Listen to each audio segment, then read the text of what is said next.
परम प्रभु ने कहा, हे अर्जुन, क्योंकि तुम मुझसे ईर्ष्या नहीं करते इसलिए मैं तुम्हें विज्ञान सहित परम गहन ज्ञान बताऊंगा जिसे जानकर तुम भौतिक जगत के कष्टों से मुक्त हो जाओगे। राजविद्या का यह ज्ञान सभी रहस्यों से सर्वाधिक गहन है। जो इसका श्रवण करते हैं उन्हें यह शुद्ध कर देता है और यह प्रत्यक्ष अनुभूति कराने वाला है। धर्म की मर्यादा के पालनार्थ इसका सरलता से अभ्यास किया जा सकता है और यह नित्य प्रभावी है। शत्रु विजेता। वे लोग जो इस धर्म में श्रद्धा नहीं रखते वे मुझे प्राप्त नहीं कर सकते। वे जन्म मृत्यु के मार्ग पर बार बार इस संसार में लौट कर आते रहते हैं। राजविद्या योग इस समूचे ब्रह्मांड की अभिव्यक्ति मेरे अव्यक्त रूप में मेरे द्वारा व्याप्त है। सभी जीवित प्राणी मुझ में निवास करते हैं, लेकिन मैं उनमें निवास नहीं करता। मेरी दिव्य शक्तियों के रहस्य को देखो। यद्यपि मैं सभी जीवित प्राणियों का रचयिता और पालक हूँ, तथापि मेरे द्वारा उत्पन्न प्राणी मुझ में स्थित नहीं रहते और मैं उनसे या प्राकृतिक शक्ति से प्रभावित नहीं होता।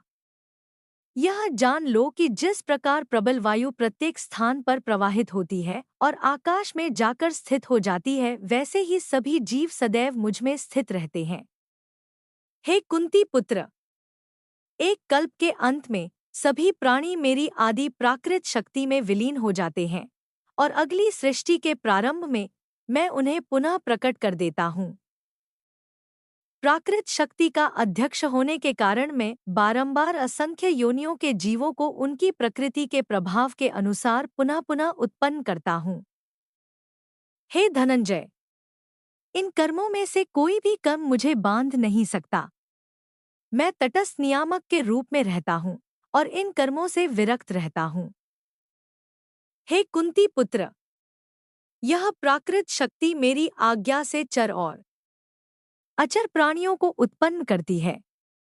इसी कारण भौतिक जगत में परिवर्तन होते रहते हैं। जब मैं मनुष्य रूप में अवतार लेता हूँ, तब मूर्ख लोग मुझे समस्त प्राणियों के परमात्मा के रूप में पहचानने में समर्थ नहीं होते। प्राकृत शक्ति से मोहित होने के कारण ऐसे लोग आसुरी और नास्तिक विचारों को ग्रहण करते हैं।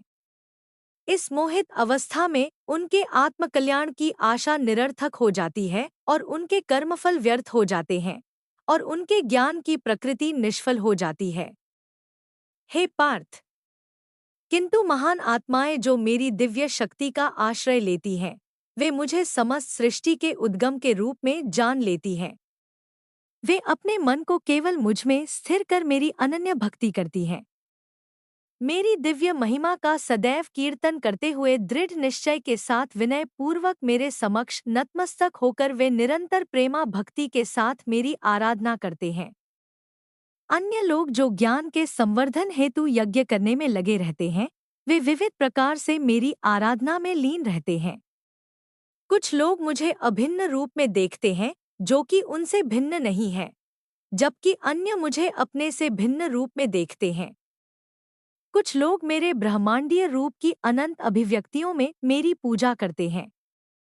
मैं ही वैदिक कर्मकांड हूँ, मैं ही यज्ञ हूँ, मैं ही पितरों को दिया जाने वाला तर्पण हूँ, मैं ही औषधीय जड़ी बूटी और वैदिक मंत्र हूँ, मैं ही घी, अग्नि और यज्ञ का कर्म हूँ। मैं ही इस ब्रह्मांड का पिता, माता, आश्रय और पितामह हूँ। मैं ही शुद्धिकर्ता, ज्ञान का लक्ष्य और पवित्र मंत्र ओम हूँ। मैं ही ऋग्वेद, सामवेद और यजुर्वेद हूँ। मैं सभी प्राणियों का परम लक्ष्य हूँ और मैं ही सबका निर्वाहक, स्वामी, धाम, आश्रय और मित्र हूँ। मैं ही सृष्टि का आदि, अंत और मध्य, विश्राम स्थल और मैं ही भंडारगृह और अविनाशी बीज हूँ। हे अर्जुन, मैं ही सूर्य को गर्मी प्रदान करता हूँ तथा वर्षा को रोकता और लाता हूँ। मैं अनश्वर तत्व और उसी प्रकार से साक्षात मृत्यु हूँ। मैं ही आत्मा और उसी प्रकार से मैं ही पदार्थ। वे जिनकी रुचि वेदों में वर्णित सकाम कर्मकांडों में होती है, वे यज्ञों के कर्मकांड द्वारा मेरी आराधना करते हैं। वे यज्ञों के अवशेष सोमरस का सेवन कर पापों से शुद्ध होकर स्वर्ग जाने की इच्छा करते हैं। अपने पुण्य कर्मों के प्रभाव से वे स्वर्ग के राजा इंद्र के लोक में जाते हैं और स्वर्ग के देवताओं का सुख ऐश्वर्य पाते हैं।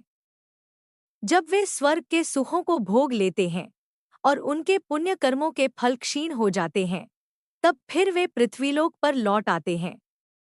इस प्रकार वे जो अपने इच्छित पदार्थ प्राप्त करने हेतु वैदिक कर्मकांडों का पालन करते हैं, बार बार इस संसार में आवागमन करते रहते।